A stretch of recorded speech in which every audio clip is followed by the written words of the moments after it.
Hi, I'm Mary. And I'm Katie, and this is The Housewife Did It. True Crime Edition. Woo. It is the hump day of the The John JonBenet Ramsey Ramsey case. case. I don't know why Part Mary keeps 2 of complaining 3. because I'm giving her so much time for her It's, next cases. I've written half a page. Uh all right. So I'm this not is complaining. I'm just narrating for the mm-hmm, people where mm-hmm, they are. mm-hmm. That 6 weeks comment last week was like a I was like mapping out I was like, okay, when is do mine I due. record mine? Yeah. And then I was like, February, or it was like March, I think is when mine will air. Oh, I was I like, don't know. that's crazy. Y'all remember before Christmas when Mary was like, I'm gonna write all my scripts over Christmas break. I'm gonna get so ahead. You heard it here, folks. She wrote half a page. It took me 20 minutes to decide who I was gonna write about, and because I was trying to think so carefully, and I ended up just picking the next person in the list. Oh, cool. I think we're gonna, or I, hopefully Mary, or else it's gonna be a lot of Katie heavy. But I want to commit to more multi-parters. I think I get so scared of multi-parters, but I also will need to sprinkle in some short babies. Yeah, I hate multi-parters. Listening to them or making them, both. I've never made a multi-parter, so West Memphis 3 was a multi-parter. okay, All right, sure. folks. Welcome to part 2 of the JonBenet Ramsey case. Last week we covered like foundational information, and today we're getting into the most popular theory, which is that the Ramsey family was involved in the murder of their daughter and sister in some And mostly sister. way. Do you So, have any real-time true crime though? no, I mean, You can't think of a single thing that happened this week that was a not that I crime? want, not that I want to talk about. Are you sure? Yeah, I'm Okay. sure. A quick Mary reminded me we do have real time true crime. So there was a shooting in Nashville at Antioch High School.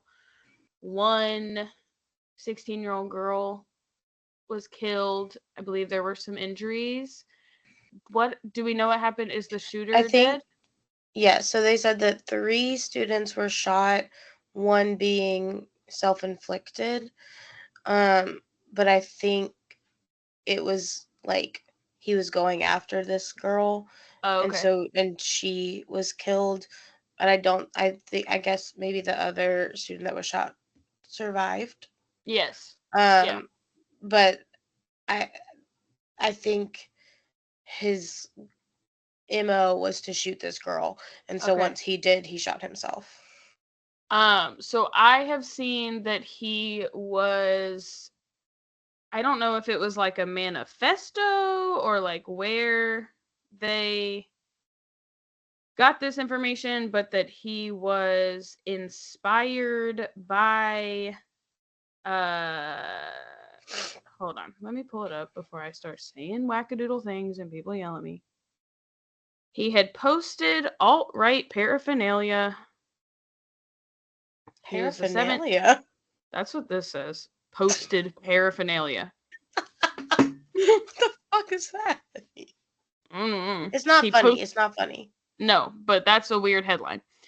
Um, there's some materials on the internet that we're looking into. A 300-page document posted on X, and the the pictures are of alt-right paraphernalia. Mm. So they are of items. Statements against race mixing, wishes to take revenge on society. He has statements praising Hitler, and basically I read somewhere that like it, so the shooter was a black boy. He was 17. So Yeah. I'll say that he was a boy. And he had like said that the alt-right and like Candace Owens like made him like ashamed to be black. Yeah. And so yeah, that's all I got. You just This is your sign to get off of sit with X. that. Yeah. Yeah, And stop listening to Candace Owens. yeah. We have some family that lives in Antioch over here. Not we, is what I meant. But, and so some of them said, like, that they know some kids who go to Antioch High School, and it's just, like, very hard for them. So they were out of school. That happened Wednesday. They were out of school Thursday and Friday. Um, and there is a protest on the Tennessee. By the time this airs, it will have happened. But on Monday, there's going to be a protest on the state capitol steps. So yeah, that's awful. So that's our real-time true crime. Back to 1996 true crime, where we can act detached a little. Yeah, it feels like a little bit of a buffer. So in April of 1997, the parents of JonBenet Ramsey were formally interviewed by police, all while Mary Rowe was being born.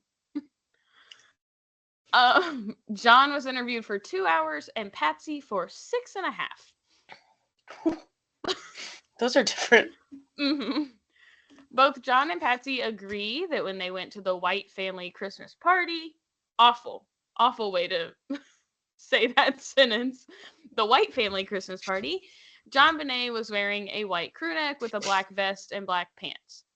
John asserts that he took JonBenet from the car to her bed, but he was not around when Patsy would have changed her into her pajamas. Patsy says she found some long underwear pants to change JonBenet into, but left her in the same white crew neck. This is the one that she would be found in, but then I also thought she was found in a nightgown. But like when I look at crime scene photos, this crew neck is in them, so I'm like, I thought that she was wearing like thermal she was wearing thermal pants. underwear. Yeah, and there's pictures of this white crew neck, but then I feel like I've seen things about like blood on the nightgown, but maybe there was like a nightgown nearby. I don't know. But this is part of the crime scene photos. They have this white crew neck, so it must have been on her in some way. Because JonBenet was found with jewelry on, police asked if this was typical. John says he usually would have taken her necklaces and bracelets off, but he apparently did not this time. But that the golden ring that she wears on her finger, she pretty much always had that on, slept with it on. So that he said was normal. I mean, it is also, he is saying that he just like dropped her in the bed, so maybe he thought Patsy would take her necklace and bracelets off. Whatever. A bad idea to keep your 6-year-old in necklaces when she sleeps. Just let's clarify that. They were asked about their household alarm system, but both agreed that they had not used it in years. It used to go off falsely a lot, and it was loud and scary, so they turned it off. John, instead of getting a new one in this 7,000 square foot home that they have, Right. They couldn't afford and it. a famous daughter, John was asked about the details of the moment that he found his daughter's body. He says that the white sheet was mostly underneath her body, but then was wrapped around her legs. So this, and he says that he could see her face. So we were like debating this last week that like, oh, is it a big deal that he screamed when all he saw was a white sheet? He at least claims that the sheet wasn't like covering her. Yeah, So fully he saw covering. her and said, that's JonBenet. He could be lying, but when asked about Fleet White, John Ramsey says this: I don't remember him being there, but I don't. I remember later thinking I didn't hear Fleet scream out or call for help or say anything at all, and that frankly seemed odd. But I might have just been out of my mind. I don't know. I don't remember him. I mean, once I went to that door and when I took those stairs, I don't remember where Fleet was. I do think that's totally fair. However, I guess by this point, this hadn't happened yet, but pretty shortly after this, Fleet White will turn on John Ramsey, and I'll talk about that later. So, like, this could all, like, is this John trying to, like, deflect attention to Fleet and be like, weird that he didn't scream? Or is he simply saying, like, I don't know, I was looking at my dead daughter, like, I wasn't paying attention to where Fleet White is? Because I think that that's fair. Police asked John about some discrepancies. In police reports, it is said that John reported checking all doors the night before and reading to JonBenet, but he said this in response. Quote, well, there was a couple areas where I think that there was some misunderstanding or wasn't correct. I did not check every door in the house the night before. I don't think I checked any door. I think I was tired, wanted to go to bed, get up early. And I think the other part I noted in there was that they said I read to both kids before I went to bed, and that did not happen. What happened was the kids went to bed, and then I read to myself in bed. Steve Thomas asked, John, let me ask you this. Do you attribute that to simply an officer's error in recollection, or might you have said that? John cut him off, saying, I would not have said that. I think it might have been maybe the way I said it that was misinterpreted, but we clearly did not read to the kids that night. JonBenet was asleep. We wanted Burke to get to sleep, and so that we could get up early the next morning. So, end quote. So, again, don't know what happened, but obviously that we did say, like, why would you lie about reading to your kids? That's why you would lie, because if JonBenet's asleep, when you pull her from the car and take her in and then you say I read to her, that don't work out. So then you're like, wait, no, I didn't read to her. She was sleeping. Yeah, silly. Before they gave I'm gonna pause again. I actually think that's so fun. Not that I am saying, like, for sure John Ramsey is, like, guilty of anything, because I don't know that I believe that, but I think it's so funny when, like, criminals will, like, reflect back to you, like, it doesn't make sense that I would have said that because she was asleep. And they're like, we know it doesn't make sense that you said that because she was asleep. But you did said that. So before they gave these interviews to police, John and Patsy had already sat down with CNN to do a public interview. So I'm going to play some of that here. Family. I couldn't read the whole thing. I just gotten up. We were it was the day after Christmas, and we were going to go visiting. And it was quite early in the morning, and I had gotten dressed and was on my way to the kitchen to make some coffee. And we have a back staircase from the bedroom areas, and I always come down that staircase, and I'm usually the first one down. And the note was lying across the 3 pages across the run of one of the stair treads. And it was kind of dimly lit. It was very early in the morning. And I started to read it, and it was addressed to John. It said, Mr. Ramsey. And it said, we have your daughter. And it just wasn't registering. And I may have gotten through another sentence, like, we have your daughter, and I don't know if I got any further than that.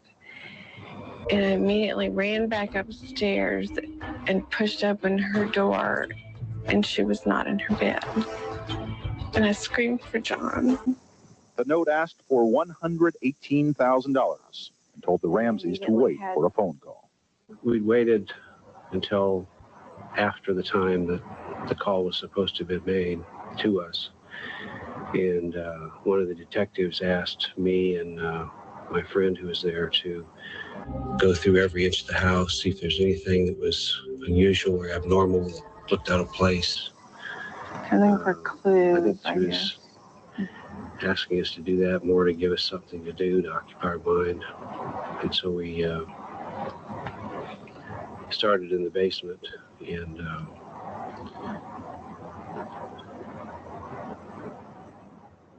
we're just looking, and we have one room in the basement that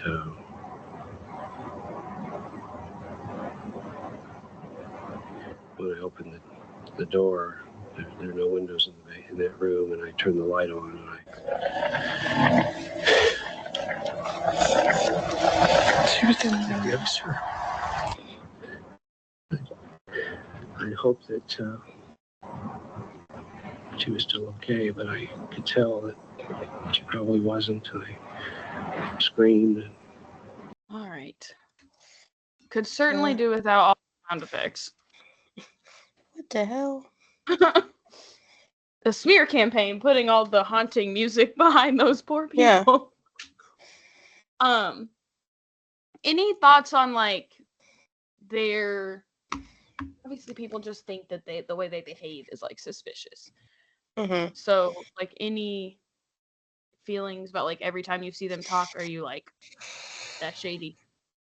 Not necessarily. I have never felt suspicious of John Ramsey Okay. in my life. I've always thought that like if it was a family thing, he did not know about it. But or that like yeah, I guess that I thought he didn't know about it. But so not necessarily, but I can also see how some of the things they say and do make other people pause. Mm-hmm. I think for me, they don't. Yeah. It's not like blatant, like that's suspicious. I think they Yeah. read like rich people, and to me, they Yeah. act the way that rich people act. Even in tragedy, people who are like used to being like socialites, I think they just behave differently. True. But yes, I Yeah. will agree that when I watch them, my instinct is that Patsy is more suspicious. Yes. But is that sexism? Yeah. Are we hating her because she's a woman? Yeah. Are we allowing John to not be that emotional because he's a man? Let us know in the comments. Tell us what we're doing wrong. Yeah, please. So over the years, the Ramseys' lives have been dissected and scrutinized. They have been outright accused by members of the Boulder Police Department. They were indicted by a grand jury. So we are going to explore why people find them to be such viable suspects, aside from just the fact that they were the people in the house. So some background. John Ramsey was president, CEO, and founder of Access Graphics. He had founded the company in 1988. Oh my God, I keep burping. And sold it in 1991. John had been married before to Lucinda Pash from 1966 to 78, in which time they had 3 children. His first daughter, Beth, was killed in a car accident at the age of 22 in 1992. He remarried to Patsy only 2 years after his divorce. As we mentioned last time, Patsy Ramsey and her sister had both competed in pageants, and they had both won Miss West Virginia. This was the first time in the state that 2 sisters had ever done this, and only the second time in the country. Yes, queens. Yeah, pop off, girlies. AZD girly, possibly both. I don't know about her sister. I don't know. Patsy was a socialite. Sorry. Patsy was a socialite in Atlanta, Georgia, who was rumored to have spent over $30,000 on a Gone with the Wind themed luncheon. No. Wrong. Patsy, that's your crime. Yeah. Of course, some people have questioned the motivations of Patsy putting her daughter in pageants at a young age, but it is not absurd for parents to hope for their children to inherit some of their hobbies. Right. I think No, it's Mom, like, it's your... yeah, like when we watch like Toddlers and Tiaras and people are like, oh, like all the moms are fat and ugly and they like put their daughters in pageants because they couldn't do them. Sure. Like, it's not the same. Like, yeah. As like somebody who experienced it and like had a positive experience and like outlook on it to like be like, I really think she would enjoy this because I enjoyed it. Yeah. It's like why all Italian children play soccer. Right. I also want, like, I don't remember if I said this last time, but I've said it to Billy.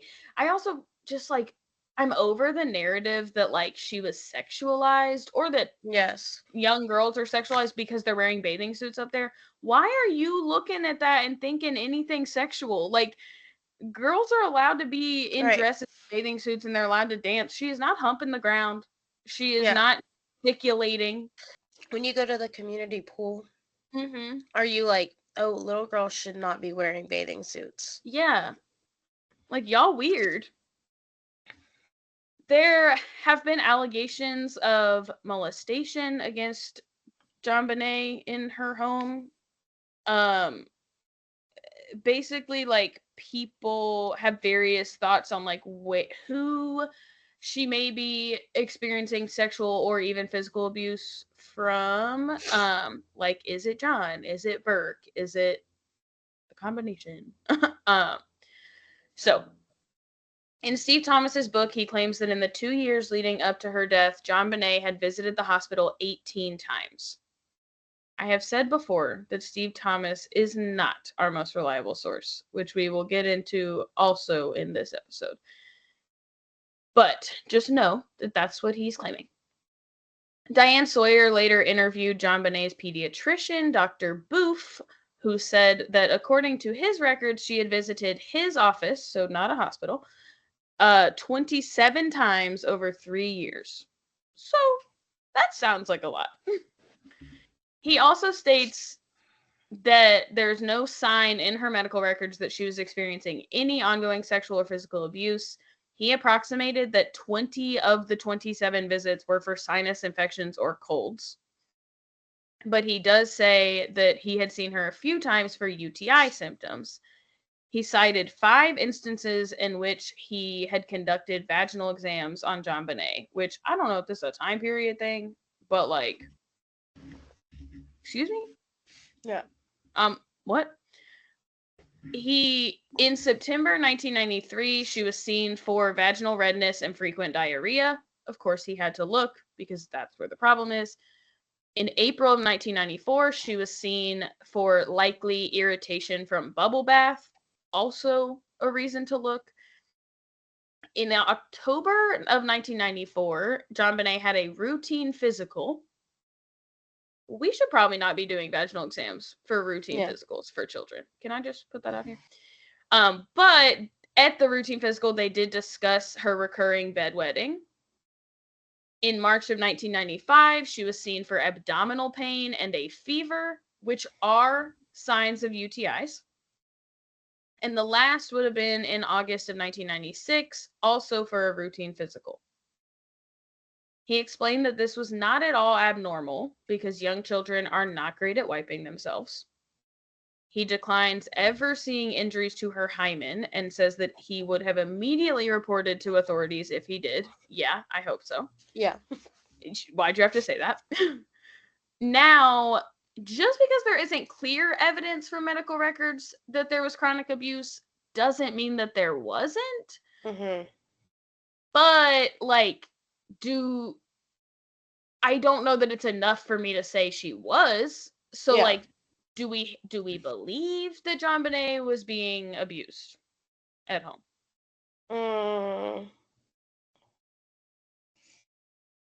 It's so hard. I feel like the reason I struggle with this case is that like a lot of the circumstances remind me of like what like the Menendez brothers like talk about going through, and a lot of like the like things that are discussed about her life leading up to her murder like match up with those things, except that like she's not there to say it. And so I don't know, it's tough. Like I feel like I feel like it makes sense that children could be prone to like UTIs, I guess, in like the same way that they're prone to like diaper rash. Right. And like that they struggle with wiping. but I also feel like that often is like, I feel like if my child had a UTI once, I would be like on them, like, make sure you're wiping Yeah. correctly, and like, But I mean, I she don't goes know. to school, like they can't Yeah, watch her all the time, I I guess. don't know. I do think I think the same thing that I said before, I guess, that like I could see where this is like totally normal. Mhm. And I think that like we have a medical professional saying like this It's doesn't raise totally red normal. flags for me. This is totally normal from what I see with other children. But I could also see where it could lend itself Mhm. to not being totally normal. Yeah. And I see why people are like have concerns. Yeah, I also think like abuse obviously happens without evidence Yeah, sometimes. And so like do I think it's possible? Yeah. Would I take them to court for it? No. right. Like I don't there's not enough I'm like I not don't have I'm not any beyond a reasonable doubt. no. I got a lot of doubts, especially about Steve Thomas. So once the parents were interviewed in April of 1997, Police Chief Tom Kobe made a statement that the police department and the Ramseys had reached an agreement and that the interviews had been conducted. The Ramseys' request was that the interviews not be done at police headquarters and that a prosecutor be present. The police's request was that they be interviewed separately, that Patsy go first, and that they have unlimited time. So they said, we all want something here. Let's come to an agreement.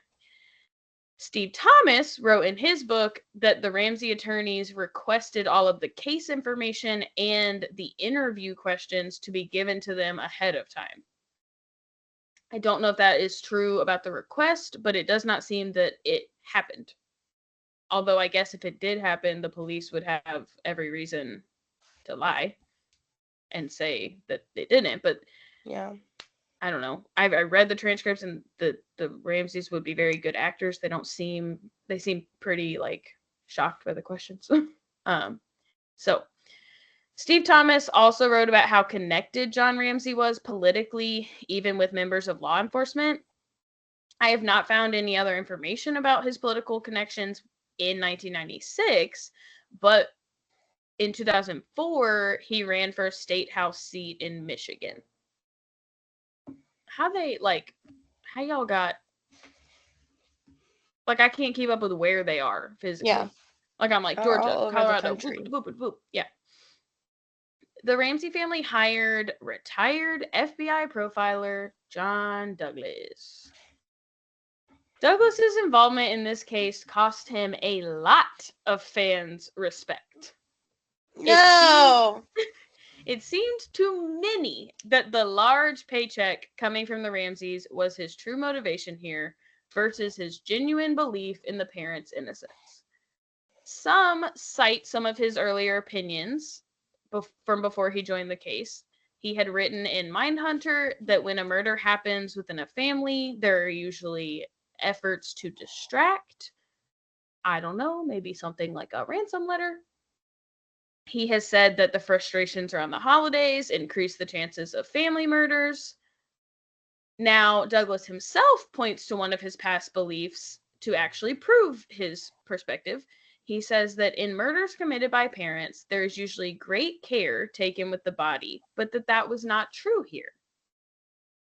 Many people argue that her clothing and her being wrapped in a sheet and the fact that the autopsy shows that her genital area was wiped down, that those are examples of great care being taken. So, I don't know. We and many other people are John Douglas fans. But I was not able to find even one kind or positive thing said about John Douglas's choice to join this case on the side of the Ramsey family. That's all I got on him being a part of it. I don't have anything like it's just gonna take him down, but now when we get into part 3, we're gonna talk about theories outside of the family And there You are think John Douglas did it? no. There are a lot of people who are like, y'all had blinders on, like you were not looking well enough. So maybe John Douglas was just smarter than everyone else. He is smarter And than everyone else. and maybe we just hate that he joined them because we hate the Ramseys, or people hate the Ramseys, and we should all shut the fuck up and just listen to whatever John Douglas says. Yeah, that's what I always think. Cool. I think of John Douglas, like, you know those people who are like, humans can only like access 10% of their brain, and then there's like all these movies of people who can access like 90% of their brains. Like, that's John Douglas. Like, he knows something we don't know. Yeah. He does know how big his paycheck was, that's for sure. The case against the Ramseys seemed to be mounting in Boulder, but it was not without controversy. The first round of DNA testing was received by January 15th, 1997. That's pretty quick. That's quite quick. We talked about this. Yeah, we talked about this last time, and I was actually able to confirm that the unknown male DNA on JonBenet's legs was found to be saliva. Secondary testing was done that same year at a private testing facility in Maryland. The Ramseys had argued that they should be present for this testing. Their friend, Alex Hunter, at the DA's office, agreed. They said that the testing should wait until a time can be arranged for the Ramseys to be present. This was also backed by CBI policy, which states that tests can be monitored if no one has been charged and if the evidence will not be completely consumed by the testing. When it came time for this testing in Maryland, though, the Ramseys decided they didn't need to be present. Cool. It wasn't until 1999 until a second bloodstain was tested, and the Denver Police Crime Lab, who were the original testers in all of this, got the entire DNA profile. They entered it into CODIS, where it has been searching ever since and has never matched with anyone in the database. In recent years, John Ramsey has been vocal that there were items that did not get tested, and he hopes they are still able to test them and could find out something new. None of the family members or the close friends who were tested were matches to the DNA found on JonBenet's body. They tested like Priscilla and Fleet White. They tested the housekeeper and her husband. So nobody matched, allegedly. The FBI also asked for additional handwriting samples from Patsy. In total, they collected over 100 samples from her, and handwriting experts found over 200 similarities between her handwriting and that in the ransom note. An FBI agent named Ron Walker would be interviewed later on in 2006, and he said that the ransom note immediately read as bogus to him. He explained that typical ransom notes were not this long, and that the $118,000 is a very low and specific number to ask for. We said this last time about the note, and I think like very clearly the note is bogus, but what does that mean? Does that mean the family wrote it and it's bogus because they know there was no kidnapping, or does it mean the person wrote it because they knew there was no kidnapping because they had already killed her? Like,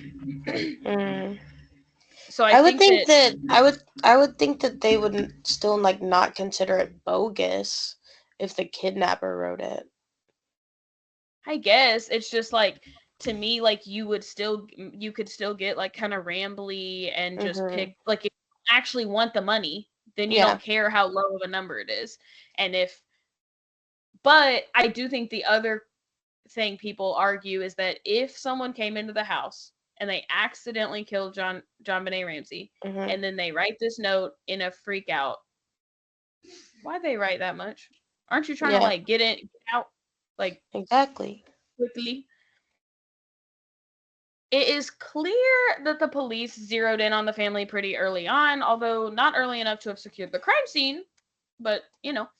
And some people have alleged that the police even amended reports at times to reflect what they believed happened.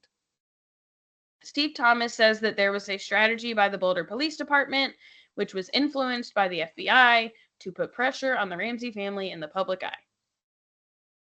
In his book, he wrote that by early 1997, he already felt that it was very apparent who had murdered JonBenet Ramsey, and it was Patsy. He puts forth the theory that Patsy killed JonBenet in a fit of rage because of some toileting incident. He suspects that she wet her bed and may have been taken to the bathtub to be cleaned off. In his theory, something happened in the bathroom where Patsy rammed JonBenet's head into something like the bathtub, causing a fatal head wound. Jesus. She then had to come up with a plan to make it all look like a kidnapping. So she writes a letter, cleans up, looks for tools to stage the actual death. Nearby is her paintbrush, which she turns into a garrote.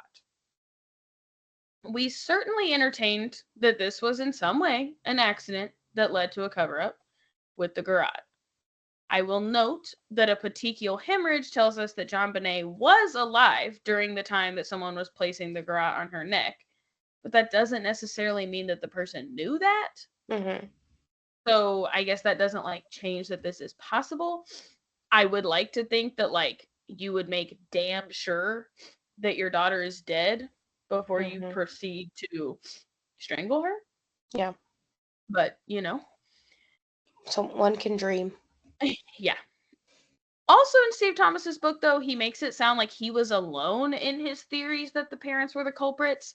But like later in the deposition, he says that this was a joint effort by police. We were all coming for them. So which one is it, buddy?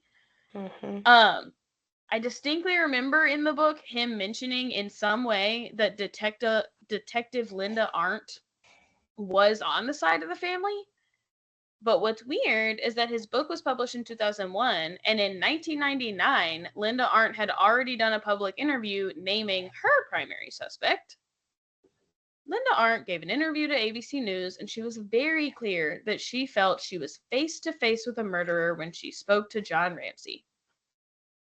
When asked how he behaved that day, she emphasized that he was cordial as opposed to distraught. She really emphasized it. She said, "You will never believe." She recounts when she told John and Fleet White to search the house to give them something to preoccupy their time. She says he went directly to the basement. John claims the basement was the obvious first choice. Duh.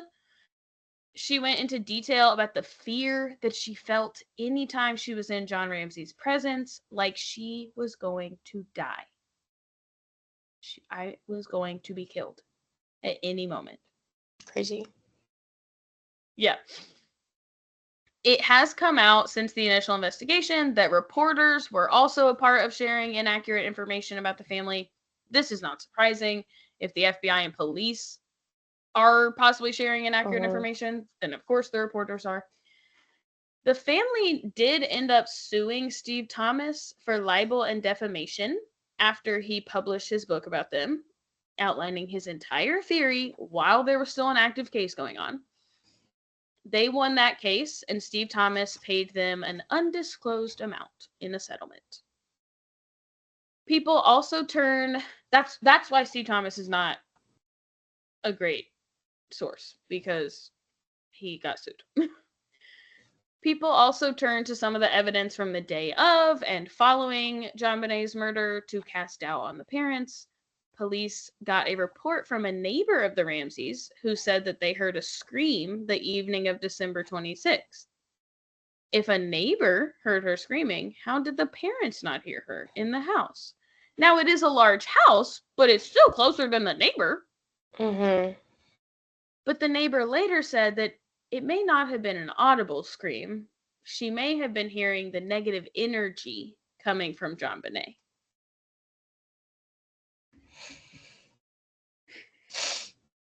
I need these neighbors to stop fucking with me.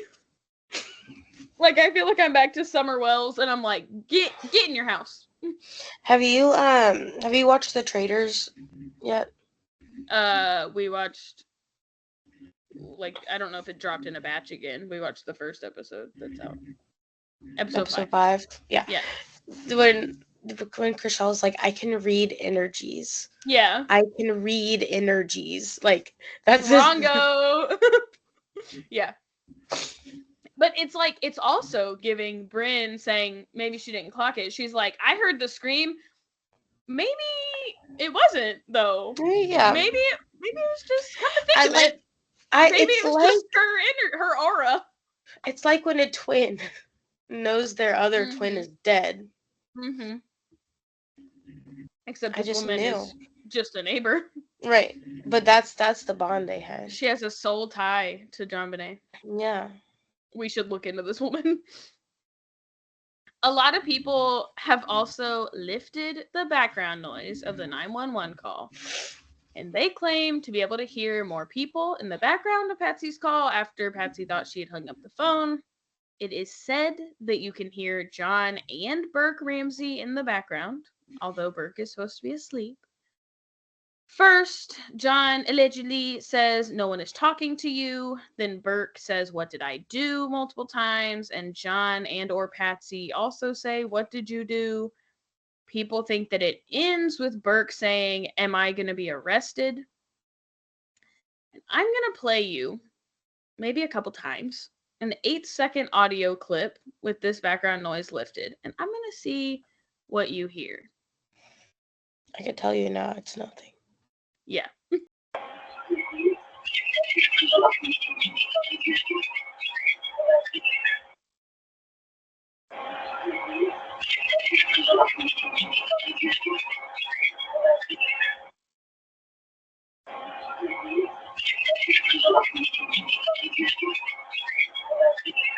All right, friend.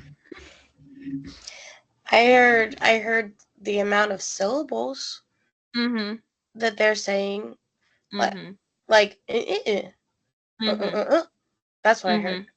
I do feel like I feel like I maybe heard "get off me." And if you listen really close at the very end, you can kind of hear arrest. But also, I'm hearing you wrote the words on the screen. Yeah. So I'm hearing what you're telling me they're saying. Right. I like when I close my eyes, I don't hear shit. Yeah. I do think it's clear that there are people. Yes. Like, I think it's clear that when Patsy Ramsey made that call, she was not alone. I think that is what that tells us. She could have just been talking to John. Like, if she put the phone down, thought she had hung up. Like, I can't differentiate the voices, really. Or it could have been Burke. Like, I guess I could believe that it was a kid talking. But, like, I don't know. Yeah. Also, like, I hate to say this, but what did you do or what did I do is not the most damning thing you could say. Like, no. Yeah. Many people do believe that this could have been an accident by JonBenet's 9-year-old brother Burke, and that there was a subsequent cover-up to keep him out of trouble. In fact, Burke admitted to the grand jury that it did sound like his voice in that 911 call, but he was not in the kitchen. He said, "Sure." Now, also keep in mind, by the time the grand jury was happening, he was 11. So, like, he's still a child, and he's like, yeah, like, I guess that kind of sounds like me, but I wasn't there. Yeah, so I don't know what to tell you. Yeah. I said either he's a child and he's just being a child, or he's Alex Murdoch when they showed him that Snapchat of him, and they're like, "Does this sound like you?" And he's like, kind of sounds like me. It could be. So the family's former housekeeper stated that Burke had a history of smearing feces on surfaces, which actually matched with something that police found in the home. In JonBenet's room, they found a small smear of excrement on a box of candy that JonBenet had gotten for Christmas. It is also known from medical records that there had been at least one incident where Burke accidentally hit JonBenet in the head with a golf club. Now, a family friend says that this was not accidental and that they were there and it was done out of anger. Shoot. Some people find it unusual that in his police interview about 2 weeks after the murder, Burke expressed feeling safe and did not have concerns that an intruder would come back to harm him. He also told the investigators that the first thing he asked his dad when he found out was where JonBenet's body was found. People think a 9-year-old brother should have first asked what happened to her. Whatever. Yep. The investigator said that he felt as if Burke was overselling things because Burke said, "I sleep really hard and I never hear anything." And the investigator says that the words really and never are a little too over the top. Has he ever spoken to a 9-year-old? They're a little too drama. Literally? To say you sleep really hard. What if I do sleep really hard? I think the words that come out of my students' mouths the most are every time. They literally, everything they say every time. They say like, you do that every time, Miss Packard. Every time. Always. Every time at home I do blah blah blah. Like literally they think everything is always or never. Yeah. And so I guess, the investigator believes, I guess, that like he was awake and he's like been trained to say that he wasn't. So he's like, there's no way I could have heard it. I never hear anything. And it's like, or he never hears anything. Yeah. You know? May come as a shock, but this is also where the question of the pineapple in JonBenet's system usually leads people. Many people think that JonBenet must have come out of her room at some point, perhaps found Burke eating pineapple, which was one of his favorite snacks, and she took a piece. Is that enough to send him spiraling, at least to the point where he would hit her with something, and maybe just a little harder than he anticipated? We don't really know Burke, so maybe. I will bring us back to the fact that she was still alive at the time of strangulation. But, like I said, you could argue that whoever did not know that. But do we believe that if there was a shred of a doubt that she could still be alive from an accident from birth, that they would just finish her off? right. Like What do they think that she's gonna go behind their backs and like call the police and be like, my brother tried to kill me and I think my parents would have covered it up. They're like, no, like we can't let her speak out. Well, I get like they're like trying to protect Burke, but like would something have happened Right. to him if she lived? Right. But I mean, That's what I'm saying. That blow was like, so major that she would have had like problems. So like maybe they do still think that like Burke would have been in trouble. But yeah, like. But here's my they thing. Just Sorry. No, keep going. I can see, not to say I would do, but I could see where this is now your only remaining child. You couldn't protect her, so you have to protect him. What I can't see is one of your children injuring the other one severely, and she not becoming the priority in that moment. Right. For protection. You could have gotten her help. Like you would throw him under the bus to save her. Yeah. I could see that before like let's kill her and just protect him anyway. And like you could lie about how the injury happened, I guess, if you wanted, but like why are we not like calling an ambulance, getting them here to help her? Because it's like, to me, maybe they just thought like she was already gone. And so they did whatever, but it's like you didn't just like set up her body, like lay it out a certain way, write the note, like you strangled her. Yeah.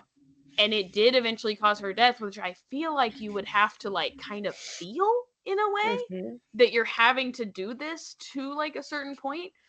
And so I don't know. That's like hard for me to wrap my head around. Not that lots of things parents do aren't hard for me to wrap my head around, but I don't know.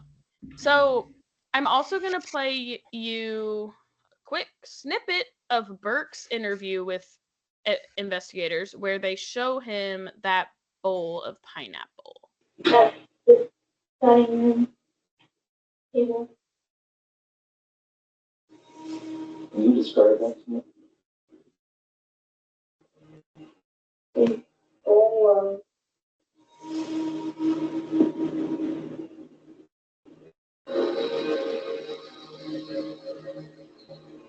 oh, something. Okay. Looks like glass with a tea bag in it. So there is a glass with a tea bag in it next to the bowl. That's not what they was asking about. Yeah. And people point to like, oh, look how fidgety he is. He's 9. He's 9. People are like, he's autistic, like all this stuff. John Ramsey has come out and said he's not autistic, he's not weird, he's not creepy. And I'm like, he could, like, if he was autistic, I thought Burke said he was autistic at one point. he might have in like recent years, but I'm like, Yeah. John, you're defending him a little too hard and like putting autism and creepiness in like the same thing. He's like, he's not a weirdo. Slow down, Donald Trump. But it's like he's clearly has something going on that he is spreading feces around. So like the fact that he's like a little fidgety in an interview with investigators is like not strange to me. But it was a weird moment where he goes, "Oh." Yeah. It's a bowl of O. I want to bring Sammy in to because I can't remember the psychology behind spreading feces, but I think Sammy knows. I was about to say, like, bring in the expert. Just so we're clear, Sammy's not, like, an expert on scat. But between the three of us, he was the psychology major. He knows the answer. Have a seat. Swain. Can you explain to us the psychology behind people who spread feces on things? A lot of times it's like an attention-seeking thing. Because I bet JonBenet got so much of the attention. You know? I feel like we've talked about this before, but it's probably been you gotta warm like me 7 up. years. You gotta warm me up before we start talking about spreading poop on the walls. Like if a kid at your school was like spreading poop on the walls in the bathroom, like what would y'all think was going on with them? We would probably be concerned that he was autistic. Again, probably attention seeking. Probably what's the word? It's not malnourished. It's like I guess some form of neglect is probably happening at home. Like they probably may not have been taught how to clean themselves or like. Too interesting with the UTIs that she didn't clean herself either. Yeah. Off the top of my head, that's what I would think. Is there any? Thank you for your expertise.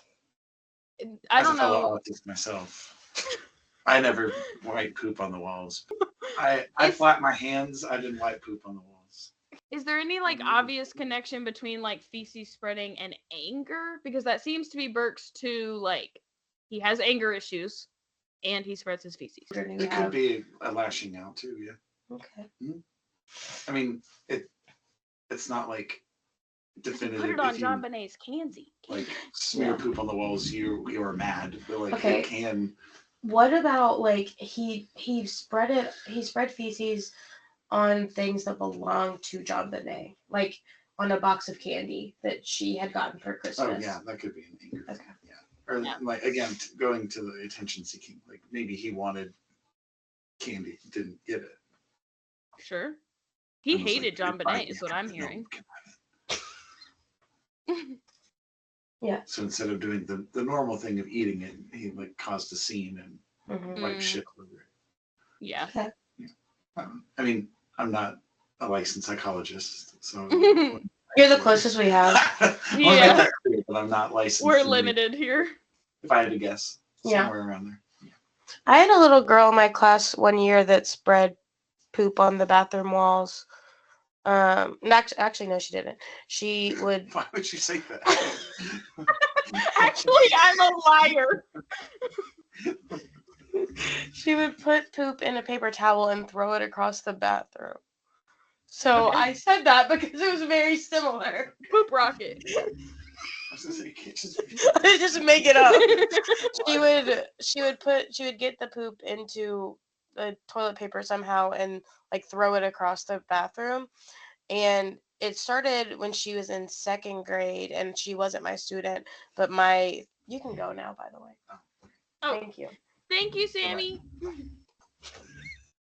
My 3rd graders would come back and tell me that she was doing it, but the 2nd grade teacher that year was a fucking idiot. Like, I can't, like, we have to have a whole episode about how much of an idiot this woman was. But so I didn't tell her. But so then when I had that student in 3rd grade, it was happening again. And when I asked her about it, she was like, no, like, I wouldn't do that. And she didn't end up staying the whole year. But what I noticed while she was in my class was that she was like very attention seeking, and she lied a lot. Okay. And so like I think that makes sense. Yeah. Yeah, I mean, yeah, it does all seem to be like of course he's not getting like as much attention as JonBenet. He's not beautiful. No. Not really. And so yeah. That was good. Good psychology breakdown of Burke. Yeah. Moving along, police did also find a large flashlight right next to the bowl of pineapple in the kitchen the next morning. I have read somewhere that the flashlight did get wiped down either by a police officer that morning or by one of the Ramsey's friends when they were like cleaning. Do you remember when we were little, that giant metal flashlight? That's what exactly. I pictured. Yes. Okay. Yeah. Same page. Murder weapon for sure. Like I'm imagining like, oh, if she got hit with that flashlight we had when we were little. Of course it did. Yeah, she did. Yeah. So I do think people wiped it down. However, like if that was the murder weapon or the injury weapon, then I would kind of assume that in the process of staging this whole scene, they would have cleaned it anyway. And maybe not put it right back next to the pineapple. So I don't know. Although weird to me that they left the pineapple out. Yeah. Perhaps if the crime scene had been better secured, there would be evidence found to exonerate the family. Or not, but maybe. Eventually, renowned forensic scientist Henry Lee was brought in. He was shocked by how poorly the scene was handled. He admitted that this made this a very difficult case to solve because it would be hard to determine anything other than what police already knew, but he said that it was not impossible. This case is solvable. I don't know about that, bud. Detective Lou Smith disagreed with the Boulder police majorly in this case, which we will get into more in part 3. He pointed out that the police cited the lack of footprints in the snow as proof that there was no intruder and that the murder happened by people inside the home. Smith points out, though, that in the photos taken at the crime scene that morning, nearly all of the snow was melted anyway. So no, there weren't footprints in the grass. It is possible that the police took the photo later on in the day, but that they had already checked for footprints and just knew in their brains that there were no footprints, but we have no way of knowing that. And we don't trust the police. So, in this case, of course, is what I mean. Understatement of the century. New merch says, sterilize men and we don't trust the police. In parentheses, in this case. Yeah. That's so fun. That would be cute. Another big hang-up, aside from how quickly or not John Ramsey screamed when seeing JonBenet's body, is that people wonder if you would need to have knowledge of the house to commit a murder and put JonBenet inside a small room deep inside the basement. While I understand that it's a large house, I think that if you wanted to hide something or someone, continuing through a home until you just like get to the deepest room like makes sense to me. It is also possible that if an intruder was in the home, they were there for a prolonged period of time because the family was gone. They didn't get back till like 9 p.m. Even John Ramsey's best friend had turned on him pretty early on, too. On August 17th, 1998, Fleet and Priscilla White wrote a letter addressed to the people of Colorado. They said that the district attorney and the Ramsey attorneys have simultaneously rebuked the police for focusing their investigation on the Ramseys when in fact police were simply following evidence. The letter focused on the corruption of the system in this case. They said the DA's office and police leadership were covering things up. They were purposely causing confusion. They were timing things in a way that they knew they couldn't make any progress. And he didn't focus at all really on reasons that he believes that John and Patsy could be responsible. So I would love to know that. Like, why do you think that they're responsible? You who know them. In 2008, the new Boulder District Attorney announced that the family had been fully cleared of any involvement in this murder because of the DNA evidence. In 2016, further DNA testing found that the DNA could have belonged to multiple perpetrators. Also in 2016, CBS aired a 2-part special suggesting that Burke Ramsey was his sister's killer, and he sued them for $750 million. And the case was settled in 2019. Burke, we don't think it was you. We also don't have $750 million. So we do not think it was you, buddy. I have one last video. It's the CBS special did a demonstration of the striking where they brought in a 10-year-old boy and had him whack a skull, which looked pretty traumatizing for him. But I'm going to play that, and then I won't make you watch more videos.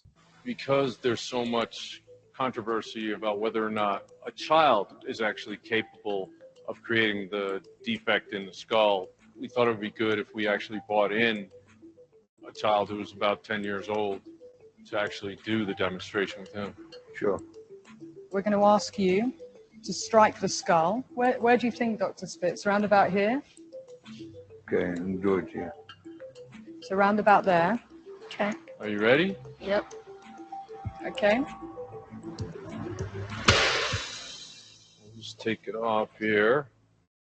We're just going to peel this back. And you can see how it's broken. It's very similar to the type of break that we saw on JonBenet. It is very similar. That little boy is going to be a serial killer. Yeah. He's like, okay. And I'm like, he's way too excited. Let him leave. Billy watched that and he was like, that kid did it. And I'm like, yeah. This specific Burke. But I'm like, yeah, I guess it's the argument that if an adult had hit her, it would be bigger. Yeah. Like I don't know. We knew she got hit in the head. We know that something hit her in the skull. Yeah. And yes, you're proving that it could be a kid, but it could also be a bathtub. Yeah. You have to run all the tests. Yeah. Now try to ram the skull against the side of the bathtub. So that's the end of this episode. Of the 3 people in the home, who do you think is the most likely offender? For legal reasons, I cannot say. That's your answer, folks. I don't know that I think that part 3 might change me, but if it was someone in the home, yeah, I guess the Burke theory has more stuff. Yeah. I don't mind the Patsy theory, that works in my brain, but the only evidence we have is Steve Thomas saying, I think this is what happened. Yeah, I think I don't think it was John Ramsey. Okay. And you don't think he was part of the cover-up? I guess I do think that if that's what happened, he would have been a part of it. But I don't feel like it was he was the mastermind. Sure. Yeah. But I will He's not. I was just fucking sleeping, man. I will not accuse my sister, my good Judy. Mm-hmm. Of murder. but I don't know. I do think that when you only have this information that we've given in these 2 episodes, like, of course, you're gonna think the family did it, but I Sure. think when you get through some of the other theories, Mhm. they're also very compelling. Yeah. And so I Yeah. think we have to look at it all together. Yes. I should have mentioned in my little like timeline thing that Patsy Ramsey did pass away in 2006. So before the Boulder district attorney cleared the family, so she did not get to like Yeah. be there for that, which sucks. Yeah. But so And then she her passed husband away dated from Natalie cancer. Holloway's mom. But he says not really. They Yes, just he does. bonded. Yeah. Okay. Okay. All right. That's it, friends. And I am sorry for making you sit through this for 6 weeks, but I am so excited for part 3. We'll get that new merch out to you soon. Any other like crazy out of pocket ideas? We are open. Yeah. I love like a merch thing with like a really weird tagline Yeah. that we've said a few times. Like once. Yeah. I don't trust the police in this case. That's gonna be so cute. Yeah. Cool. Okay. Bye. Bye. I don't know why I just muted myself.